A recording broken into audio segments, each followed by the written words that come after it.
Hello, hi, welcome to you home education. आप सभी का होम एजुकेशन में स्वागत है। पिछली वाली कक्षा में हमने पढ़ा विटामिन सी के बारे में। उससे पहले वाली कक्षा में हमने विटामिन ए के बारे में पढ़ लिया है। विटामिन बी का चैप्टर हमने नहीं पढ़ा है, इसलिए नहीं पढ़ा क्योंकि विटामिन जो बी है ना, उसकी फैमिली बहुत बड़ी है। तो पहले हम विटामिन के जो मतलब परिवार, जो कम परिवार हो, यानी कि विटामिन ए हो गया, विटामिन सी हो गया, विटामिन ए, एक मिनट, विटामिन जैसे हम ए पढ़ लेंगे, उसके बाद में सी पढ़ेंगे, बी अभी नहीं पढ़ेंगे क्योंकि बी के बहुत सारे फैमिली हैं, तो इसको लास्ट में पढ़ेंगे। विटामिन ए पढ़ लेंगे पहले, विटामिन हमने ए पढ़ा दिया है, आपको सी भी पढ़ा दिया है। विटामिन डी पढ़ेंगे, विटामिन ई पढ़ेंगे और विटामिन के पढ़ेंगे। उसके बाद में बी का चैप्टर पढ़ेंगे, यानी कि बी का जो चैप्टर है बहुत लॉन्ग है, इसमें जो फैमिली इसकी है बहुत लंबी है। तो पहले हम इसको पढ़ लेंगे, इसको सब पढ़ लेंगे, उसके बाद में पढ़ेंगे। तो हमने ये दो टॉपिक पढ़ा दिया, यानी कि ए सी पढ़ा दिया है। आज हम पढ़ने वाले हैं विटामिन डी के बारे में। तो आइए देखते हैं कि विटामिन डी में क्या क्या आता है, यानी कि इसमें कौन कौन सा टॉपिक आता है। जैसे कि इसका रासायनिक नाम पूछ लिया जाता है, ठीक है। इसका रासायनिक, इसके विटामिन डी के प्रकार के बारे में पढ़ने को आता है। उसके बाद में इसके स्रोत क्या होते हैं, ये सब हम पढ़ने को मिलता है। कहाँ से? विटामिन डी से। तो अब देखो, कोई भी विटामिन पढ़ रहे हो तो उसका रासायनिक नाम बहुत ज़रूरी है हो जाता है। जैसे कि विटामिन ए पढ़ेंगे, vitamin C, vitamin D, vitamin E, vitamin K, जितने विटामिन बी की फैमिली है, तो उसमें जो पहला ही क्वेश्चन बन जाता है किससे? रासायनिक नाम से पढ़ जाता है, ठीक है। यानी कि आप पहले ही क्लास में पढ़े थे, विटामिन ए के बारे में पढ़े थे तो उसका रासायनिक पढ़े थे, विटामिन सी का पढ़े थे तो उसमें एस्कॉर्बिक एसिड पढ़ा था, ठीक है। ऐसे ही अलग अलग विटामिन पढ़ते जाओगे, उसके रासायनिक नाम अलग अलग होते जाएंगे उसके नाम के आधार पर। तो विटामिन डी का रासायनिक नाम क्या होता है? विटामिन डी का रासायनिक नाम है कैल्सीफेरॉल है, ठीक है। यानी कि अगर पूछा जाए कि विटामिन डी का रासायनिक नाम क्या होता है, तो उसका नाम होता है कैल्सीफेरॉल होता है। आगे यहाँ पे बात करें कि सनशाइन विटामिन, यानी कि सनशाइन विटामिन किसे कहते हैं? सनशाइन, ठीक है, SUN, ठीक है। सनशाइन विटामिन क्यों कहते हैं? सनशाइन विटामिन इसलिए कहते हैं क्योंकि जो विटामिन डी की प्राप्ति होती है ना, वो हमें किससे होती है? वो हमें हमें सूरज से होती है। अब ऐसी बात नहीं कि सिर्फ हमें सूरज से मिलती है, सूरज की जो किरणें होती है, ठीक है, जो प्रकाश निकलता है उससे। यानी कि सन माने हो गया सूरज, और शाइन मतलब हो गया चमक, यानी कि सूरज की जो चमक होती है, जो गर्मी होती है, उसी से हमें क्या क्या मिलता है? हमें विटामिन डी की प्राप्ति होती है। अगर आपके शरीर में कोलेस्ट्रॉल की मात्रा, हमने वसा के चैप्टर में पढ़ा था कि अगर आपके शरीर में कोलेस्ट्रॉल की मात्रा नहीं है, ठीक है, तो आपको क्या विटामिन डी की प्राप्ति नहीं हो सकती। यानी कि आप यहाँ पे बैठे हुए हो, ठीक है, आप यहाँ पे बैठे हुए हो, ठीक है, धूप में आप बैठे हुए हो, और धूप में कौन वाली धूप? जो सुबह की लाली वाली धूप होती है, वो वाली, उसमें विटामिन डी की प्राप्ति हो। नहीं कि 12 बजे आप विटामिन डी प्राप्त कर सकते हो, ठीक है। आप बैठे हो, यानी कि आपके शरीर में कोलेस्ट्रॉल की मात्रा नहीं है, ठीक है। आपकी जो कोलेस्ट्रॉल की मात्रा कहाँ पाई जाती है? जो प्राणी जगत के जो भी सोर्स आते हैं, यानी कि वो जो भी वसा होती है, वो क्या होती है? कोलेस्ट्रॉल की मात्रा उसमें पाई जाती है। तो अगर आपके हाथों में, यानी कि आपके शरीर में कहीं भी कोलेस्ट्रॉल की मात्रा नहीं है, तो आपके सूरज की रोशनी भी आ रही है, तो वो विटामिन डी जो अगर आ रही है ना, तो वो वसा के साथ मिलकर के कोलेस्ट्रॉल नहीं बन पाएगी। यानी कि विटामिन डी कोलेस्ट्रॉल से मिल करके, अगर है कोलेस्ट्रॉल तो बन जाएगा विटामिन डी, अगर नहीं है तो विटामिन डी नहीं परिवर्तित होगा, जैसे था वैसे ही रहेगा। यानी कि हम कहना क्या चाहते हैं कि अगर कोलेस्ट्रॉल है आपके शरीर में, ठीक है, तभी विटामिन डी आपके अंदर, आपके शरीर में परिवर्तित हो पाएगा, ठीक है। यानी कि कोलेस्ट्रॉल की रहना बहुत ज़रूरत है, लेकिन हद से ज़्यादा नहीं, हद से ज़्यादा से होने से भी बहुत ज़्यादा दिक्कतें देखने को मिलती है। तो विटामिन डी को क्या नाम एक दे सकते हो आप? उसको दे सकते हो सनशाइन विटामिन, यानी कि जो सूरज की रोशनी से, सूरज के प्रकाश से, सूरज की चमक से जो हमें मिलती है रोशनी, जो हमसे मिलती ऊर्जा मिलती है, वो क्या होती है? वो विटामिन डी होती है, ठीक है। यानी विटामिन डी वहीं से प्राप्त होता है। यानी कि सूरज निकला है तो हमें सूरज से मिले, यानी कि सूरज निकला, आप घर में रूम में बैठे हो तो आपको विटामिन डी की प्राप्ति हो जाएगी। ऐसा नहीं है, जब सूरज सुबह सुबह निकलता है तब उसके बाद बैठोगे, ठीक है, धूप में बैठोगे, तो उसकी जो चमक आती है आपके हाथों पे पड़ेगी, तब आपको रोशनी की जो चमक आएगी आपके शरीर पे, यानी कि आपके कोलेस्ट्रॉल पे पड़ेगी, तब वो विटामिन डी परिवर्तित होगा, ठीक है। यानी कि आप किसी छांव में बैठे हो तो आपको विटामिन डी की प्राप्ति नहीं हो सकती है। उसके बाद में क्या है? एंटी रिकेट्स विटामिन, यानी कि एंटी रिकेट्स विटामिन किसे कहते हैं? आइए बताते हैं। देखो, हमने विटामिन सी बारे पढ़ाया था, तो उसमें क्या बताया था कि विटामिन सी की कमी से कौन सी बीमारी होती है? स्कर्वी होती है, ठीक है। फिर उसके बाद में हमने उसके पहले ही बताया था आपको विटामिन ए के बारे में बताया था, तो उसमें बताया था कि विटामिन ए की कमी से कौन सी बीमारी होती है, रतौंधी नामक बीमारी होती है। तो हमने उसको क्या नाम दे दिया था, एंटी रतौंधी विटामिन दे दिया था, ठीक है। उसके बाद विटामिन सी पढ़ा था, तो उसमें क्या कह दिया था, स्कर्वी रोधी विटामिन, यानी कि जो बीमारी उससे हो रही थी उसी के आगे उसके अगल बगल मतलब रोधी लगा करके उसका नाम पड़ गया था। तो विटामिन डी की कमी से कौन सी बीमारी होती है, विटामिन डी की कमी से रिकेट्स नामक बीमारी होती है, जो हड्डी से संबंधित होती है, ठीक। आगे भी हम बताएंगे रिकेट्स में क्या क्या सिम्टम देखने को मिलते हैं, रिकेट्स भी किसको किसको होता है। रिकेट्स भी ऐसे नहीं है कि किसी बुजुर्ग को हो जाएगा, ये भी एक प्रॉपर सीमा होती है कि किस एज के बालक को या किस एज को होगा, ठीक है। आगे हम अभी बात करेंगे। इतना अभी जाने रखिए कि विटामिन डी की कमी से क्या होता है, रिकेट्स नामक बीमारी होती है। तो उसके आगे एंटी लग गया, यानी कि उसका कार्य, यानी कि उसकी कमी से ये चीज़ हो रहा है, यानी कि विटामिन डी की कमी से क्या हो रहा है, आपको एंटी रिकेट्स विटामिन यानी कि एंटी रिकेट्स विटामिन भी कह सकते हैं। यानी कि हमने अभी तक यहाँ पढ़ा है, अगर पूछा जाए कि विटामिन सी को और विटामिन डी को और कौन से नाम से जाना जाता है, तो calciferol, sunshine vitamin, anti rickets vitamin, यानी कि इसके कितने नाम हो गए, इसके यहाँ पे हमने 3 नाम पढ़ लिया है, ठीक है। आई होप आपको इतना समझ में आ गया होगा। अब हम बात करते हैं अगले पॉइंट के। विटामिन डी की कमी से विटामिन डी की कमी को क्या कहते हैं, हाइपोविटामिनस कम कहते हैं, ठीक है। हाइपोविटामिनस कहते हैं।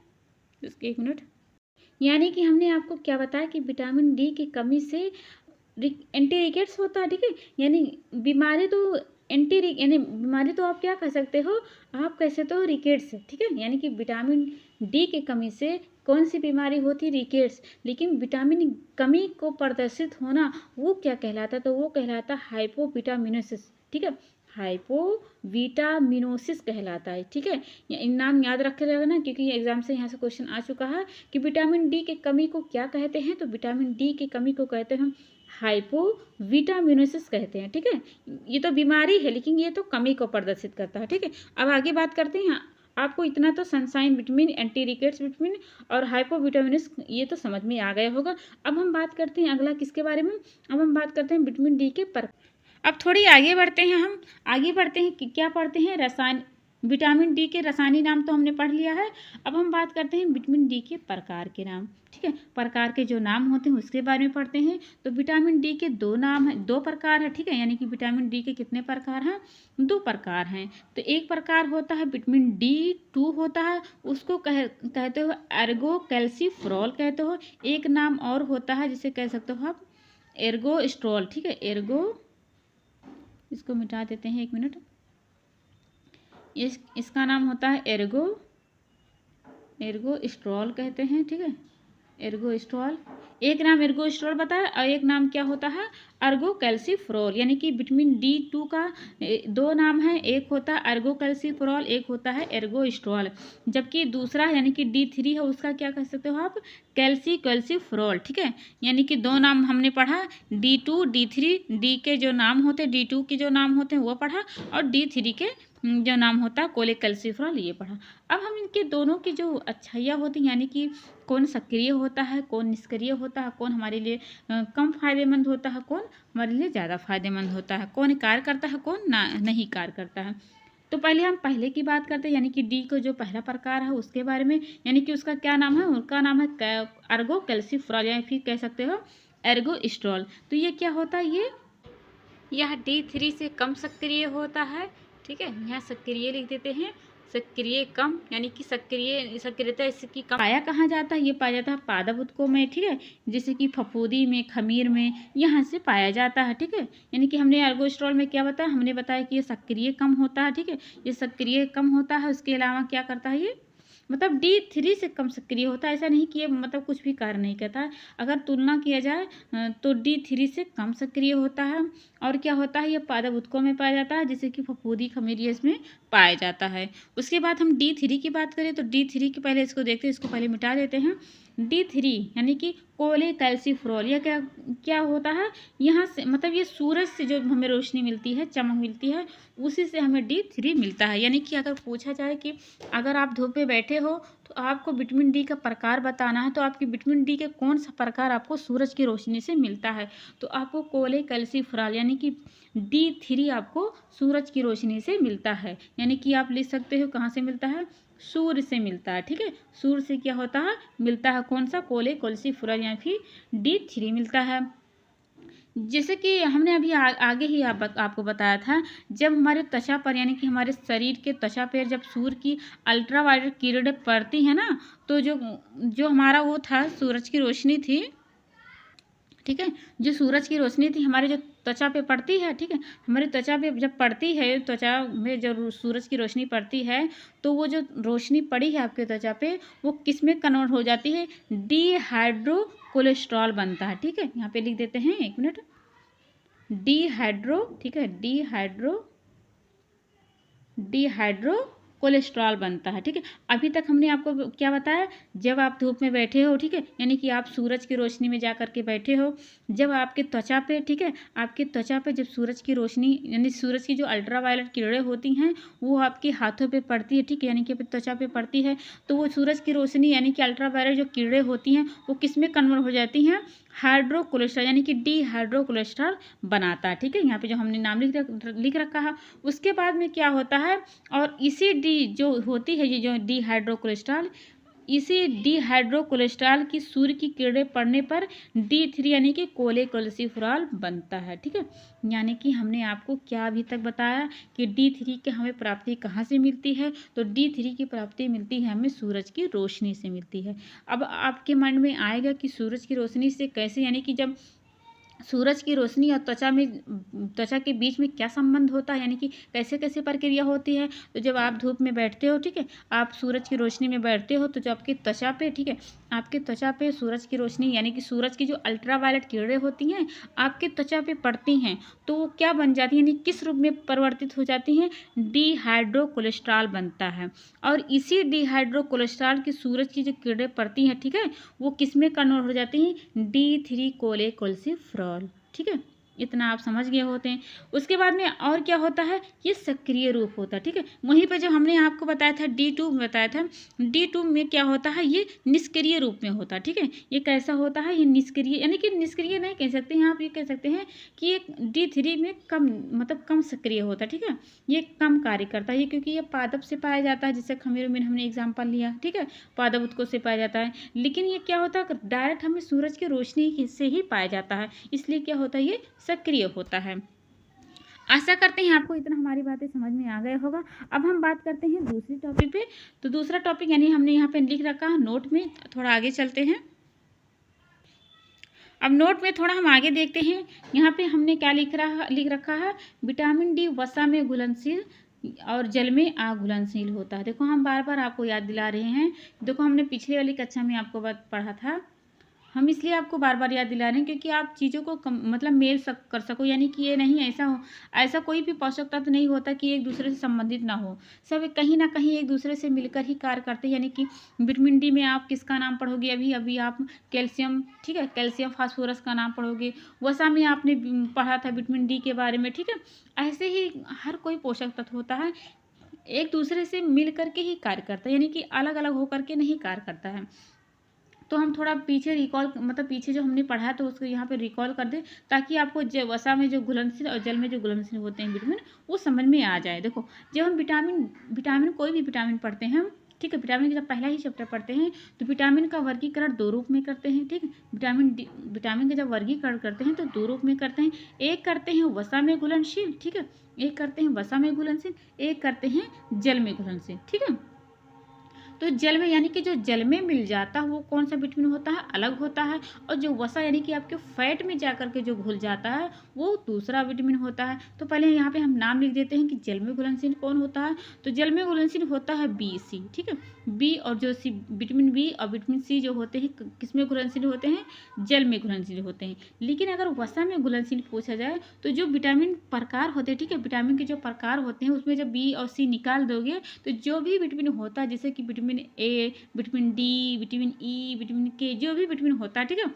उसमें आप कहाँ ला करके रख दोगे, वसा में, यानी कि विटामिन ए पर लिख दोगे, vitamin D, vitamin E, vitamin के, यानी कि कीड़ा, जैसे के ई डी, ये कीड़ा कह सकते हो आप इसको, ठीक है। तो वही यहाँ पे ये लिख रखा है कि विटामिन क्या डी क्या होता है, वसा में, जो हमने अभी यहाँ पे लिखा नहीं था डी, कि बस डी क्या होता है, वसा में होता है, तो यही यहाँ पर वही लिखा है कि क्या होता है विटामिन डी, वसा में घुलनशील, यानी कि वसा में जा करके घुलता है, लेकिन जल में क्या होता है, ये नहीं घुलता है, ठीक है। यानी कि आप जल में अगर घोलोगे तो क्या होता है, नहीं घुलेगा, लेकिन अगर वसा में घोलोगे, यानी फैट में जब जाएगा तो पूरी तरह से घुल जाएगा, ठीक है। उसके बाद में अगर पूछा जाए कि विटामिन डी का रंग क्या होता है, तो विटामिन डी का रंग होता है सफ़ेद क्रिस्टलीय पदार्थ, यानी कि सफ़ेद क्रिस्टलीय होता है, नहीं क्रिस्टलीय सफ़ेद रंग का होता है, कौन सा, विटामिन डी होता है, ठीक है।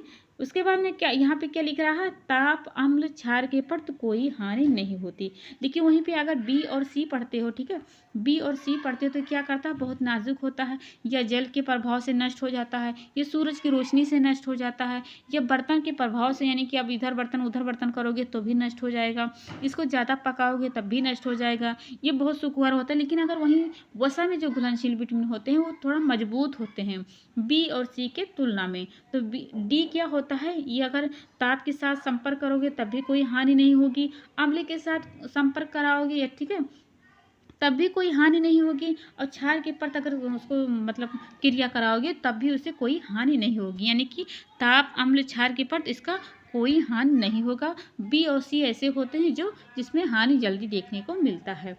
अब आगे बात किया जाए विटामिन डी के कार्य क्या होते हैं, ठीक है, यानी कि विटामिन डी अगर हम प्राप्त करते हैं सूरज की रोशनी से तो हमें क्या क्या हमें कार्य करते हैं। तो पहले ही नाम यहाँ पे आ जाता है कैल्शियम और फास्फोरस।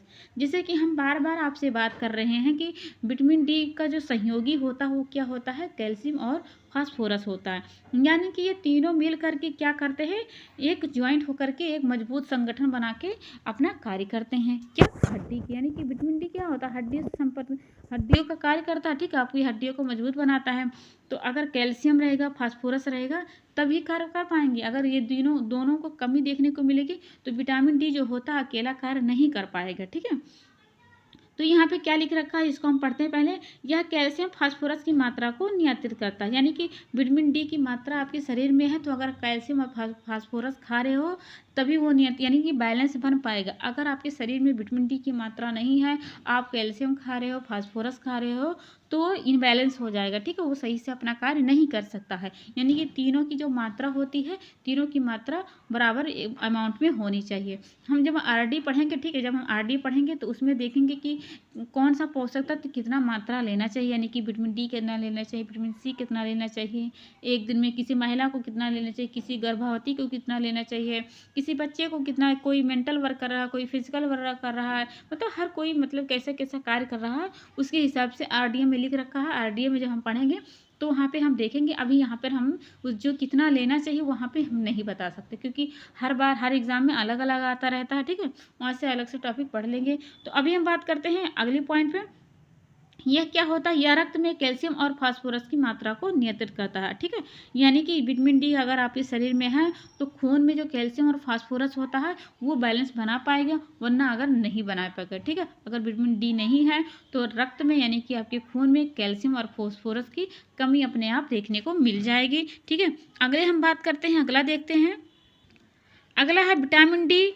विटामिन डी, कैल्शियम और फास्फोरस एक दूसरे से जुड़कर हो कार्य करते हैं, यानी कि अभी हमने बताया आपको कि विटामिन डी, कैल्शियम, फास्फोरस ये सब मिलकर के ही कार्य करते हैं, ठीक है। अगला बात है, यह आंतों में प्रोटीन के सृजन से भी संबंध है, ठीक है, यानी कि आपके यहाँ पे हटा देते हैं, एक मिनट। अगला पॉइंट है क्या, यह आंतों में प्रोटीन के सृजन कार्य से भी संबंधित है, यानी कि विटामिन डी अगर आपके शरीर में है तो प्रोटीन का सर्जन यानी कि प्रोटीन इकट्ठा आपके आंत में हो सकता है, ठीक है, वरना नहीं हो सकता। यानी कि आप विटामिन डी नहीं खाओगे तो आपकी बहुत सारे जो भी पोषक तत्व होते हैं उस पर इफेक्ट डालेगा, यानी कि कैल्शियम भी बेचारा दुर्बल हो जाएगा, फास्फोरस भी दुर्बल हो जाएगा, और प्रोटीन का भी जो कार्य होता है उसमें भी बाधा उत्पन्न हो जाएगी, ठीक है। यानी कि सब पोषक तत्व एक दूसरे से कहीं ना कहीं कनेक्ट होते हैं। अगर एक की कमी हो जाएगी तो दूसरा अपने यहाँ बाधा उत्पन्न कर लेगा, यानी कि वो चाहे जितना मजबूत रहे तो अपना को कार्य नहीं कर सकता है, ठीक है। यहाँ पे अगला बात करें, यह दांतों के स्वास्थ्य विकास वृद्धि के लिए आवश्यक होता है। यह दांतों के इनेमल और डेंटिन के जमाव में कार्य करता है, यानी कि मदद करता है, ठीक है। यानी कि ये जो दांत होते हैं, दांतों की जो मजबूती होती है उसको बरकरार रखता है, उसके लंबाई को, उसकी वृद्धि को, इसकी आवश्यकता होती है किसकी, विटामिन डी की प्राप्त होती है ना, ठीक है। उसके बाद है यह दांतों की इनेमल और डेंटिन के जमाव में, ठीक है, यानी कि जो यहाँ पे पाया जाता है वो जमाव होता है जो, उसके बाद में ये डेंटिन और जमाव की मदद करता है। इतना हमने आपको विटामिन डी के कार्य में बता दिया। यानी कि कैल्शियम फास्फोरस को याद रखे रहना। अगर आपको कुछ भी नहीं आता है एग्जाम में तो कैल्शियम फास्फोरस का अगर याद रखोगे तो विटामिन डी का वैसे भी टिक लगा सकते हो। अगला हम बात करते हैं विटामिन डी के कमी के बारे में पढ़ते हैं, यानी कि विटामिन डी से कमी से देखते हैं कौन कौन से रोग होते हैं। यहाँ पे बात करते हैं विटामिन डी की कमी की बात करते हैं, ठीक है। अब अभी तक हमने विटामिन के कार्य को पढ़ा, विटामिन किसमें घुलनशील था, विटामिन डी किसमें घुलनशील था, इसमें इसका रंग क्या होता है, इसके प्रकार क्या होते हैं, ये सब हमने पढ़ रखा। अब हम बात करते हैं विटामिन डी के जो कमी होती है, यानी कि आप विटामिन नहीं खाओगे, डी नहीं खाओगे तो आपको क्या क्या दिक्कतें देखने को मिलेगी, ठीक है। तो यहाँ पे पहला ही पॉइंट है, क्या है, रिकेट्स है। यानी कि हमने शुरू में ही बात किया था कि रिकेट्स विटामिन कहते हैं, विटामिन डी को क्या कहते हैं, एंटी रिकेट्स विटामिन कहते हैं। यानी कि इसके जो बीमारी होती है उसके कमी से ही उसका नाम पड़ गया, ठीक है। यानी कि एंटी रिकेट्स रोधी कह सकते हो, ठीक है, रिकेट्स रोधी कह सकते हो, एंटी रिकेट्स विटामिन कह सकते हो। तो इसके बीमारी के नाम से ही उसका नाम पड़ गया था विटामिन डी का।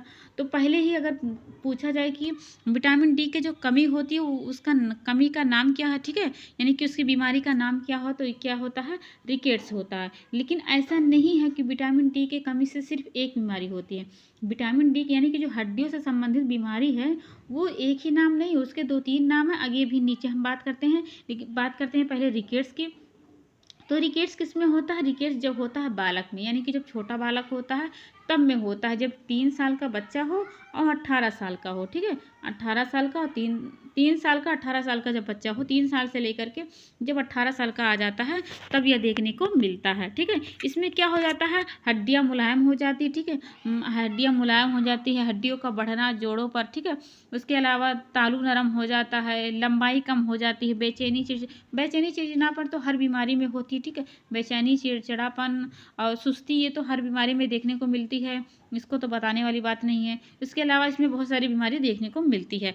अब आगे हम बात करते हैं रिकेट्स में जो होता है बहुत सारे टॉपिक आ जाते हैं, यानी कि रिकेट्स तो पहला पॉइंट हो जाता है।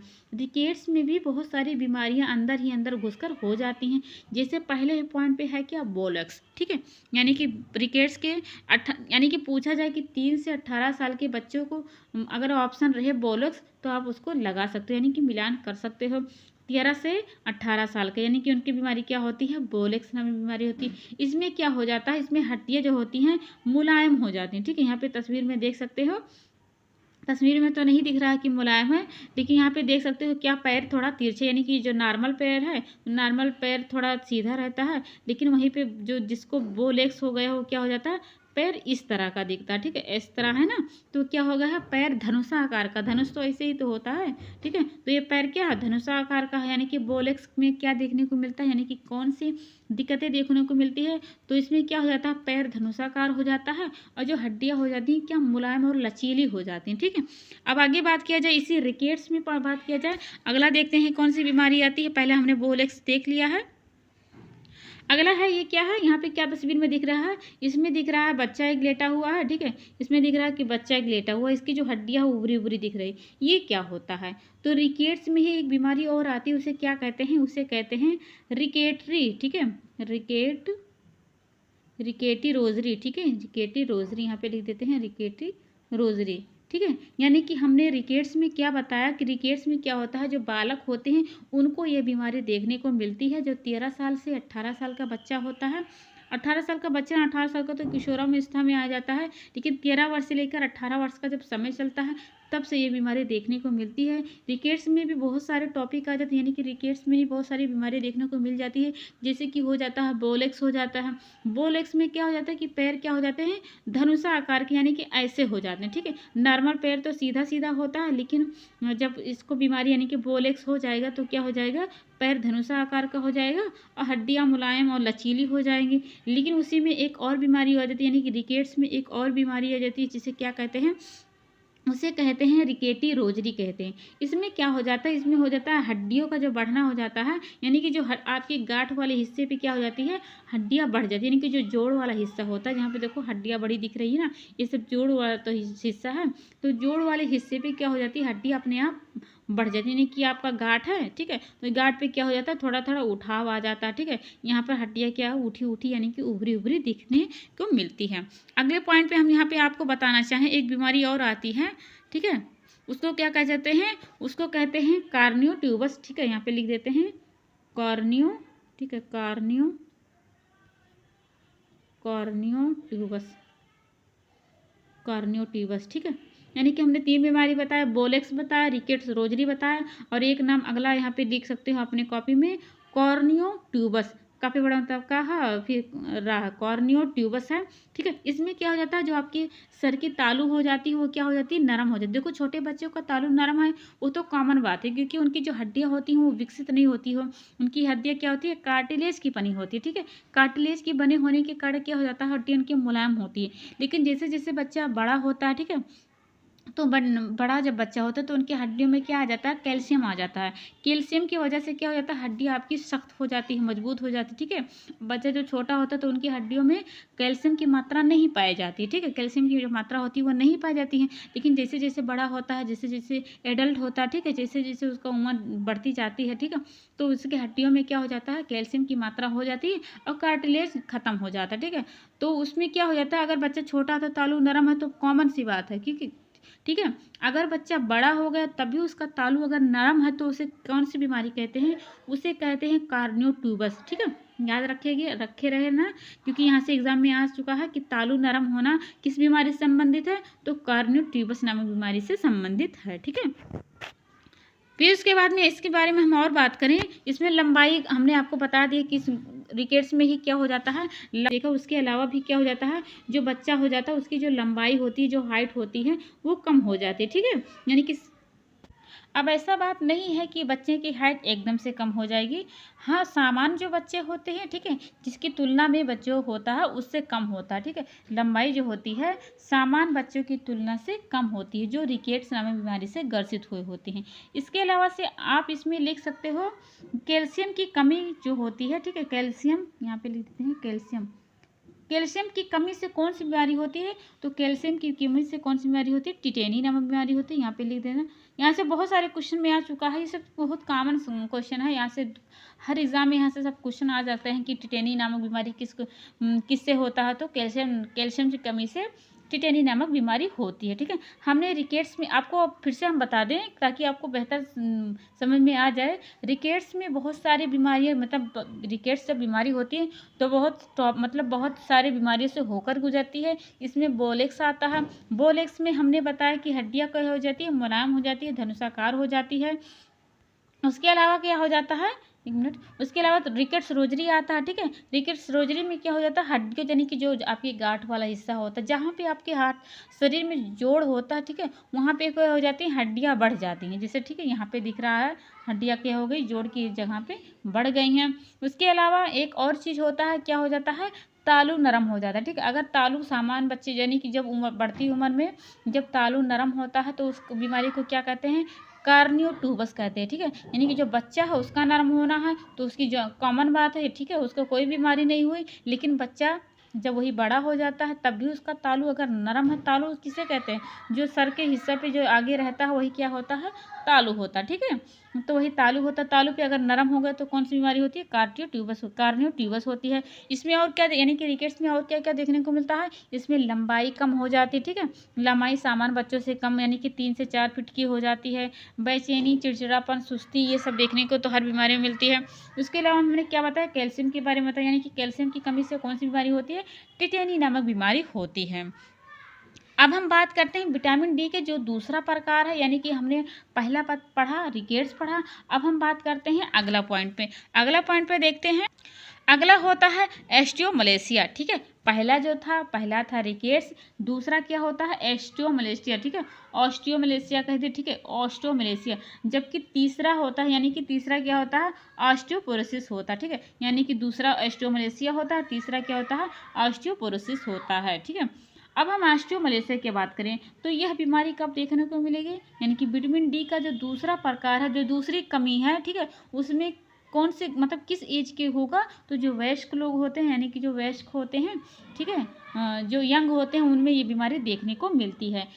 खास तौर की जो महिलाएं होती हैं, ठीक है, गर्भवती महिलाएं होती हैं या फिर जो दूध मतलब अपना ब्रेस्ट फीडिंग करवाती हैं, उनको ये बीमारी देखने को मिलता है एस्टोमलेसिस। उसके अलावा महिलाओं में तो अक्सर करके देखने को मिलता है। ठीक है, हड्डी संबंधी बीमारी ज़्यादातर महिलाओं में ही देखने को मिलती है। ठीक है, उसके अलावा गर्भवती महिला होती है, जो धात्री माताएं होती हैं, इनमें सब होता है। ठीक है, इसमें जो कैल्शिफिकेशन होता है, ठीक है, कैल्शियम की जो मात्रा होती है यानी कैल्शिफिकेशन होता है, उसमें बाधा उत्पन्न होता है। ठीक है, यहाँ पे आपको तस्वीर में कुछ दिख रहा होगा। ठीक है, यहाँ पे तस्वीर में कुछ दिख रहा होगा, तो यहाँ पे ये क्या दर्शाता है, यहाँ पे ये दर्शा रहा है कि आपकी जो पैर है, ठीक है, आपकी जो पैर है तो वहाँ पे हल्का हल्का डॉट बना है, तो ये क्या है सामान वाला है। लेकिन वही डॉट जब थोड़ा इससे बड़ा हो जाए तो वो क्या कहलाता है ऑस्टियोमलेशिया, यानी कि जब हल्का हल्का छिद्र हो, यानी कि जो कॉमन छिद्र होते हैं यानी कि आपकी हड्डियों में, तो सही बात है। ठीक है, सही है, लेकिन वही जब छिद्र बढ़ने लगते हैं तो क्या होता है ऑस्टियोमलेशिया होता है। इसमें जो हड्डियाँ होती हैं आसानी से टूट जाती हैं।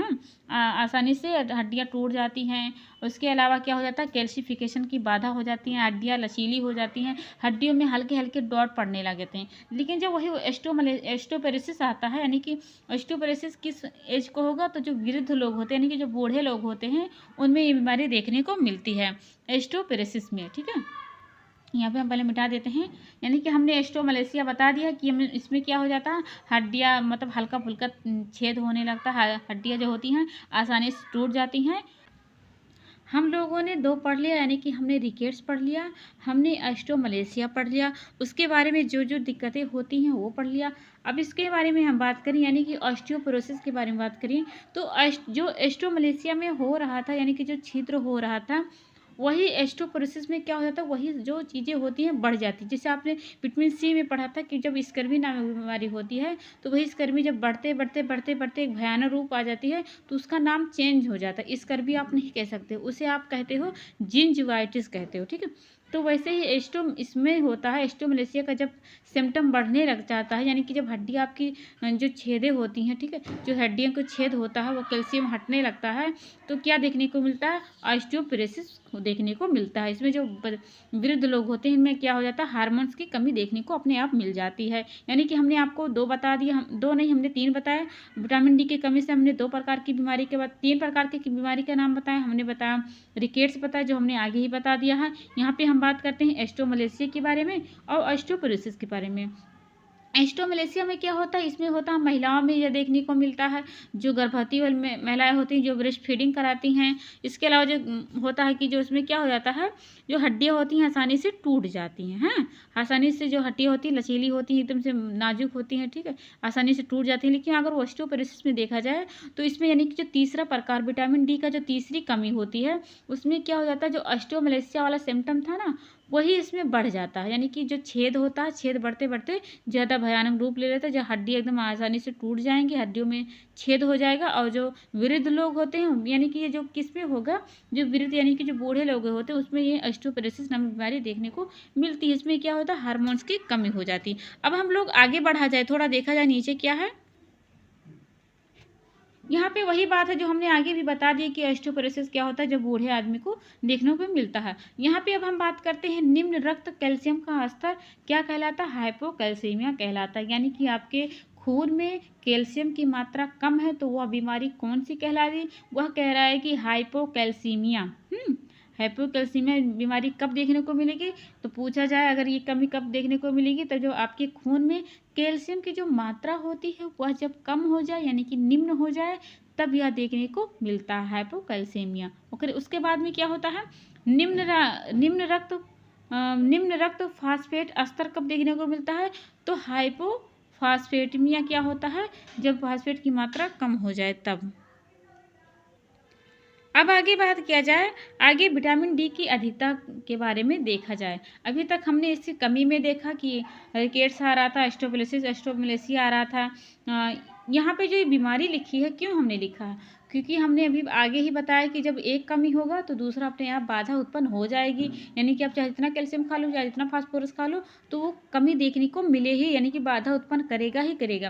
तो अगर विटामिन डी की कमी हो गई तो ये अपने आप ये देखने को मिल जाएगा। ये देखने की, यानी कि फास्फेट की मात्रा कम हो जाएगी तो हाइपोफास्फेटेमिया देखने को मिल जाएगा, हाइपोकैल्सीमिया देखने को मिल जाएगा। अब हम बात करते हैं विटामिन डी की जो अधिकता, यानी कि आप विटामिन डी भी अधिक ले लोगे ना, कोई भी चीज़ होती है दुनिया में, कोई भी पोषक तत्व होता है, कुछ भी पोषक तत्व की बात ना करें, कोई भी मतलब अदर चीज़ें देख लिया जाए अपने अगल बगल में, तो अगर कोई भी चीज़ अगर ज़्यादा ले लेते हो तब भी नुकसान करता है। यानी कि कोई खुशी भी आपको ज़्यादा प्राप्त होती है तब भी दिक्कत होती है, ज़्यादा गम भी मिलता है तब भी ज़्यादा दिक्कत। यानी कि आपके जीवन में, आपकी लाइफ में कुछ भी आ रहा है, यानी कि कोई पोषक तत्व हो रहा है, या खुशी से ले लिया जाए या गम से ले लिया जाए, पैसा ही ले लिया जाए कि पैसा ज़्यादा हो जाता है तब भी इंसान का जो हेल्थ होता है ख़राब हो जाता है, कम हो जाता है। यानी कि पैसा कम है, ठीक है, तो आप कुपोषण हो जाओगे, ठीक है, अल्प पोषण से ग्रसित हो जाएंगे। वहीं पे अगर देखा जाए कि पैसा आपके पास ज़्यादा है तो आप क्या हो जाते हैं, ज़्यादा खाना खा लेते हो, ज़्यादा जंक फ्रूट वाला खाते हो, ठीक है, तो अति हो जाता, अति पोषण। यानी कि कोई भी चीज़ दुनिया में है तो अगर ज़्यादा है तब भी दिक्कत है, अगर कम है तब भी दिक्कत है। तो वैसे यहाँ पे बात की गई कि अगर विटामिन डी की मात्रा ज़्यादा खा लेते हो, ज़्यादा आप ग्रहण कर लेते हो, ठीक है, रोशनी ज़्यादा प्राप्त कर लेते हो, तो क्या क्या देखने को मिलता है। आइए यहाँ पे बात करते हैं विटामिन डी की अधिकता क्या हो जाता है।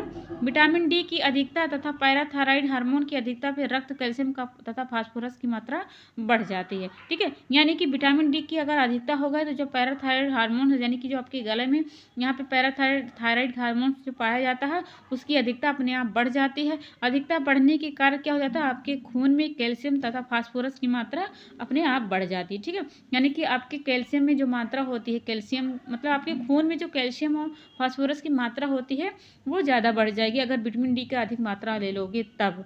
उसके अलावा क्या यहाँ पे है, साथ ही कई स्थानों पे क्या हो जाएगा, कैल्शियम का जमाव हो जाएगा, ठीक है। यानी कि आपकी हड्डियों पे अगर कैल्शियम ही ज़्यादा जम गया तो आपको उठने बैठने में तकलीफ होगी, ठीक है। हद से ज़्यादा, हमने अभी बताया कि हद से ज़्यादा कुछ भी अच्छा नहीं होता है, ना कम होना चाहिए ना ज़्यादा होना चाहिए।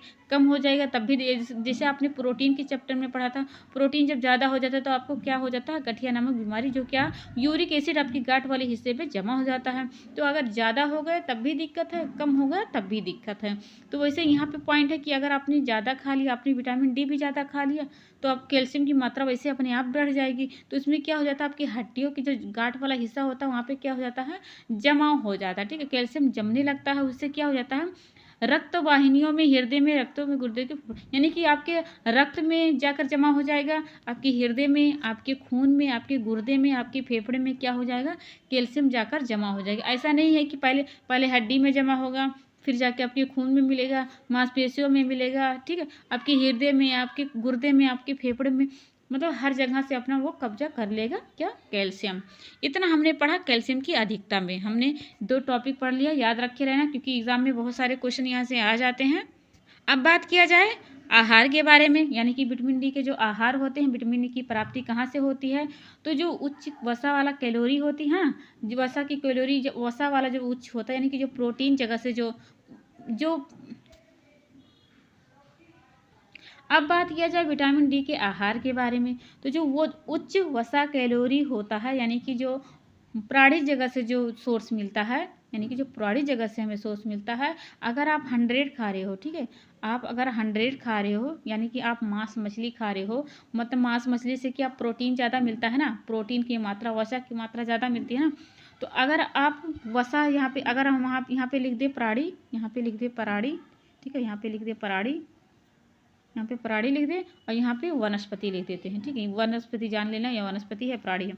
तो आप 100 अगर खा रहे हो तो आपको 100 प्रोटीन मिलेगा, ठीक है, याद रखे रहना। अगर प्रोटीन जगत का कोई मैंने, यानी कि प्रोटीन खा रहे हो या फैट खा रहे हो, तो अगर प्राणी जगत से कुछ खा रहे हो, यानी कि मांस मछली कुछ खा रहे हो, तो अगर उसमें 100 खा रहे हो तो आपको 100 मिलेगा। लेकिन वहीं पे जब आप वनस्पति वाला प्रोटीन या वसा खा रहे हो तो आपको 100 नहीं मिलेगा, आपका उसको आधा मिलेगा, यानी 60 मिल सकता है, 65 मिल सकता है, यानी कि उसके क्वालिटी के हिसाब से मिल सकता है। आपने क्या खाया उसके क्वालिटी के हिसाब से उसको आपको आधा मिलेगा। लेकिन वहीं पे प्राणी वाला बात किया जाए तो क्या मिलता है, 100% आपको मिलता है। तो वही बात यहाँ पे लिख रखा है कि उच्च वसा वाला कैलोरी, यानी कि आप प्राणी जगत से कोई सोर्स खा रहे हो तो आप क्या होगा, आहार की यानी कि विटामिन डी की प्राप्ति अच्छे से मिल जाएगी। उसके अलावा क्या, प्रोटीन युक्त, यानी कि प्रोटीन और वसा की मात्रा जो होती है उसको आप ज़्यादा खाओगे तो क्या होगा, आपको विटामिन डी की प्राप्ति अच्छे से मिल जाएगी। ऐसा नहीं कि आप हद से ज़्यादा खा लो, हद से ज़्यादा खा लोगे तो बहुत सारी दिक्कतें देखने को मिलेगी, जिससे हमने अभी आगे बताया, हम लोगों ने पढ़ा आगे ही कि क्या हो जाता है, पैराथायराइड हार्मोन्स की क्या हो जाती है, बढ़ोतरी हो जाती है। उसके अलावा कैल्शियम और फास्फोरस की मात्रा खून में अपने आप बढ़ जाता है। ठीक है, उसके बाद में अगला यहाँ पे बात करें, पर्याप्त मात्रा में दूध एवं दूध से बने पदार्थ। ठीक है, यानी कि आप दूध ज़्यादा खाओ, दूध ज़्यादा पियो, और दूध से जो बने पदार्थ होते हैं, ठीक है, जो दूध से बनता है, मक्खन वक्खन सब कुछ, दूध से कुछ भी बनता है, मक्खन वक्खन सब कुछ, तो उसे आप खाओगे तो क्या, विटामिन डी की प्राप्ति हो जाएगी। उसके अलावा क्या होता है, बच्चे को जैतून तेल, ठीक है, बच्चे को जैतून तेल लगाओ, जैतून तेल से मालिश करो। ठीक है, बच्चे को जैतून तेल से मालिश करो, और इसके अलावा क्या, सरसों के तेल से मालिश करो, तो क्या हो जाएगा, विटामिन डी की प्राप्ति हो जाएगी। यहाँ पे और एक नाम और लिख सकते हैं, मछली के तेल, यहाँ पे हमने नहीं लिख रखा। बच्चे को जैतून का तेल, सरसों का तेल, उसके अलावा क्या, मछली का तेल, ठीक है, मछली का तेल जिसे क्या कहते हैं, कोड लीवर ऑयल भी कह सकते हो। ठीक है, कोड लीवर ऑयल, ठीक है, ये सब क्या होता है, लीवर ऑयल, मतलब कॉड लीवर या ऑयल कहो या फिर कह दो लीवर ऑयल, ये सब कहाँ से मिलता है, विटामिन डी की प्राप्ति होती है। यानी कि सरसों का तेल, जैतून का तेल, मछली का तेल, कोल्ड ऑयल यानी कि लीवर ऑयल, यहाँ से बच्चे को मालिश करोगे तो क्या हो जाए, विटामिन डी की प्राप्ति अपने आप फुलफिल हो जाएगी। अब हम बात करते हैं विटामिन डी के अवशोषण के बारे में, यानी कि विटामिन डी कहाँ जा करके सोखता है आपके शरीर में। अवशोषण का मतलब होता है सोखना होता है। तो आइए हम बात करते हैं विटामिन डी कहाँ पे जा करके सोखता है। तो छोटी आंत होती है, यानी कि विटामिन डी जितने भी पढ़ोगे आप, विटामिन ए, विटामिन, तो अधिकतर जो विटामिन होते हैं कहाँ होते हैं, यानी कि कहाँ अवशोषण होता है, छोटी आंत में अवशोषण होता है। अब बात किया जाए आगे विटामिन डी का संग्रह, यानी कि विटामिन डी इकट्ठा कहाँ होता है, तो यह मुख्य रूप से त्वचा के जो एडिपोज होता है, एडिपोज ऊतक होता है, वहाँ पे जा कर के ये इकट्ठा होता है। ठीक है, यानी कि पूछा जाए कि कहाँ इकट्ठा होता है, तो मुख्य रूप से यानी कि ज़्यादातर कहाँ होता है, जो आपके त्वचा के ऊपर जो एडिपोज ऊतक होते हैं वहाँ पे जाकर इकट्ठा होता है। उसके अलावा एक और जहाँ पे मतलब थोड़ी बहुत मात्रा में यकृत में इकट्ठा होता है। उसके अलावा कहाँ पे, प्लीहा में। ठीक है, प्लीहा में जाकर के ये संग्रह, यानी कि संग्रह मतलब क्या होता है, इकट्ठा होता है। विटामिन डी एडिपोज में, यकृत में, प्लीहा में जाकर के इकट्ठा होता है। उसके अलावा यहाँ पे देखा जाए कि विसर्जन, यानी कि बाहर कहाँ से निकलता है, किस रास्ते से।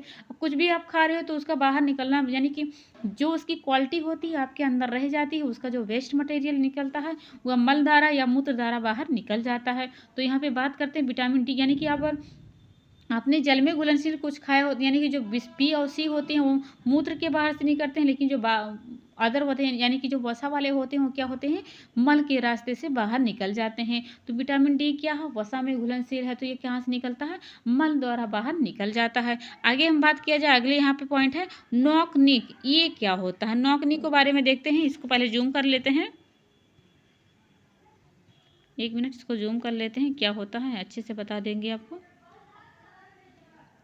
नॉकनी क्या होता है, ये नॉकनी वो होता है जो विटामिन डी की कमी से होता है। ठीक है, अभी तक हमने रिकेट्स पढ़ा, एस्टोमलेसिया पढ़ा, एस्टोपोरोसिस पढ़ा, कार्डियोट्यूबस पढ़ा, रिकेटोसिस पढ़ा, बोलेक्स पढ़ा, ये सब तो अलग बात है।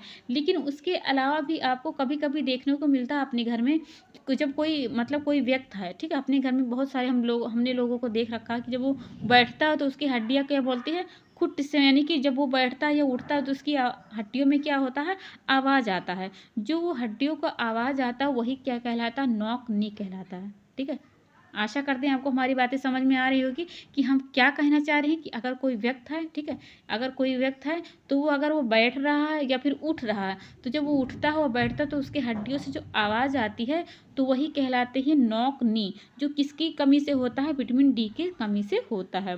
जब हम अचानक से उठते हैं, बैठते हैं, तो हमारी हड्डियों में जो खट खट की आवाज़ आती है उसी को कहते हैं नौकनी। जो यहाँ पे उसका पैर भी किस तरह होता है, नॉर्मल पैर इस तरह होता है, लेकिन जब नौकनी हो जाएगा तब इस तरह, यानी कि जब हमने बो लेग पढ़ा था तो इस तरह था, ठीक है, बो लेग पढ़ा था तो हमने इस तरह था, लेकिन नौकनी में क्या है, उल्टा है, यानी कि ऐसा ऐसा नहीं है, जबकि ऐसा है, ठीक है, ये ऐसा है, ठीक है। यहाँ पे बना दे, 1 मिनट।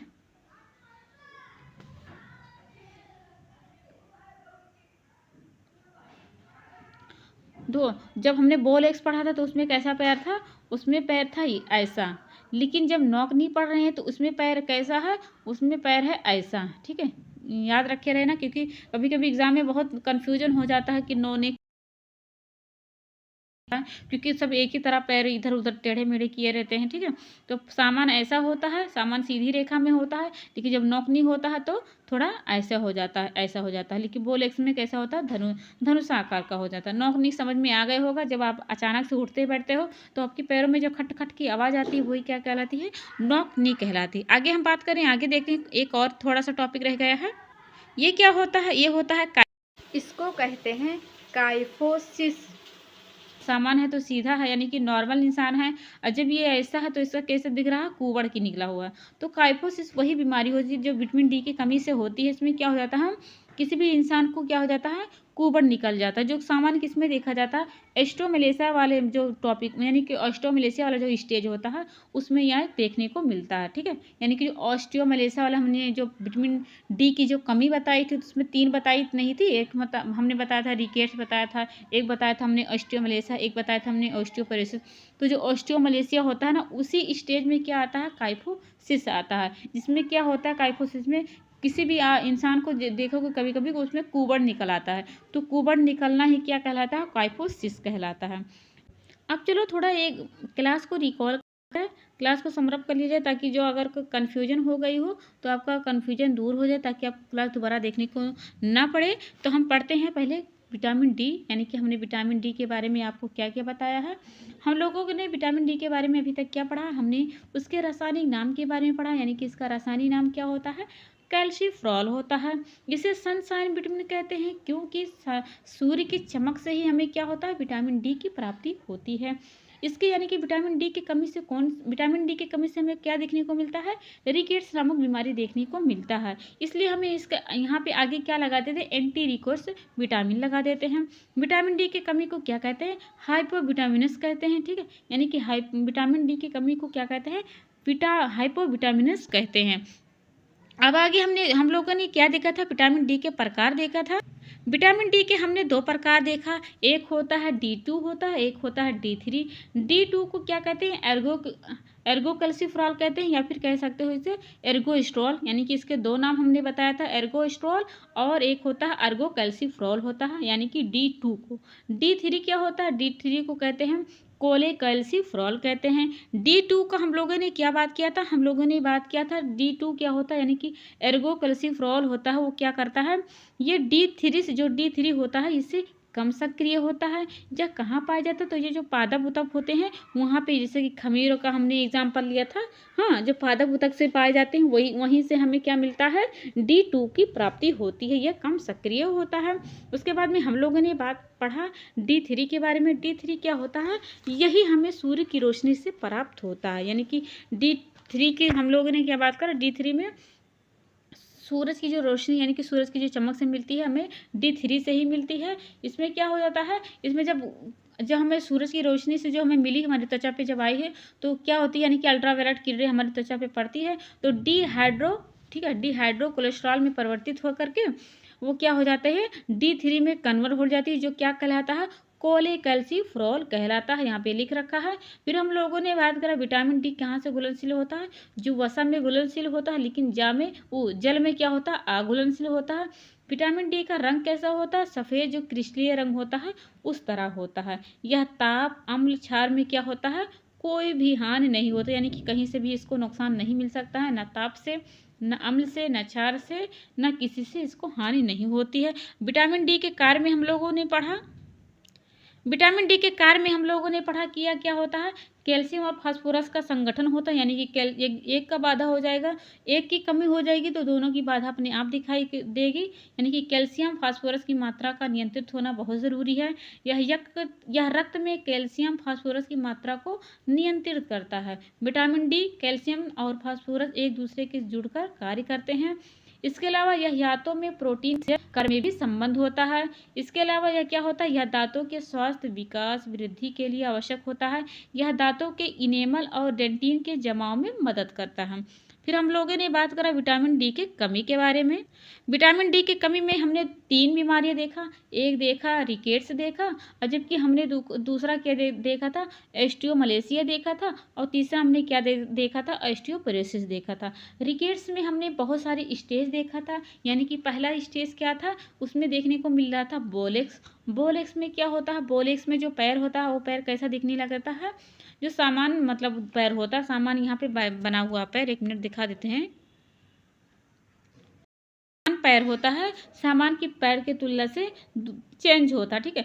इसका पैर कैसा हो जाता है, जो धनुष होता है, धनुषा आकार का पैर हो जाता है, ठीक है। बोलेक्स में पैर कैसा हो जाता है, धनुषा आकार का हो जाता है।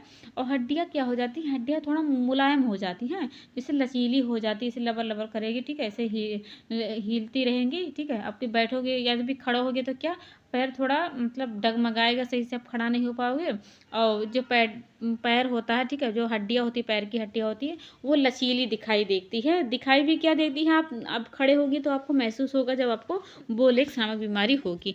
आगे हम लोगों ने देखा था, यहाँ पे देखते हैं अगला हम लोगों ने देखा था, यहाँ पे देख रखा था, इस बजाय लड़कों को क्या हो गया है, रिकेट्स रोजरी नामक बीमारी हो गई। इसमें क्या हो जाता है, जोड़ वाले हिस्से में क्या हो जाता है, गांठ हो जाता है, मतलब जोड़ वाले हिस्से में क्या हो जाता है, मतलब बढ़ने लगती है एक तरह का, जैसे मतलब ये पैर का हड्डी है तो यहाँ पे क्या हो जाता है, ये थोड़ा थोड़ा उठा, यहाँ पे देखो दिख रहा है कि थोड़ा थोड़ा उठा हुआ है, तो ये क्या हो गया है, रिकेट्स रोजरी नामक बीमारी हो गई है। उसके अलावा हमने इसमें और पॉइंट देखा था, यानी कि रिकेट्स नामक जो बीमारी होती है, इसमें और भी बहुत सारा सिम्टम देखने को मिल रहा था। हमने बताया था जो तालू नरम हो जाती है तो क्या हो जाता है, यानी कि उस बीमारी को क्या कहते हैं, उसको कहते हैं कॉर्नियोटिबस कहते हैं। रिकेट्स रोजरी में बहुत सारे सिम्टम देखने को मिला था, यानी कि हम लोगों ने पढ़ा अभी पीछे ही, यानी कि लंबाई कम हो जाता है, बच्चे को बेचैनी हो जाता है, चिड़चिड़ापन हो जाता है, ये सब देखने को मिलता है। सामान्य बच्चे की तुलना में जो हाइट होती है वो कम हो जाती है। हाँ, फिर हमने कैल्शियम की बात की। कैल्शियम में हमने देखा कि कैल्शियम की कमी से क्या देखने को मिलता है, टिटेनी नामक बीमारी देखने को मिलती है। यहाँ पे लिख देते हैं टिटेनी। कैल्शियम की कमी से कौन सी बीमारी देखने को मिलती है, टिटेनी नामक बीमारी देखने को मिलती है।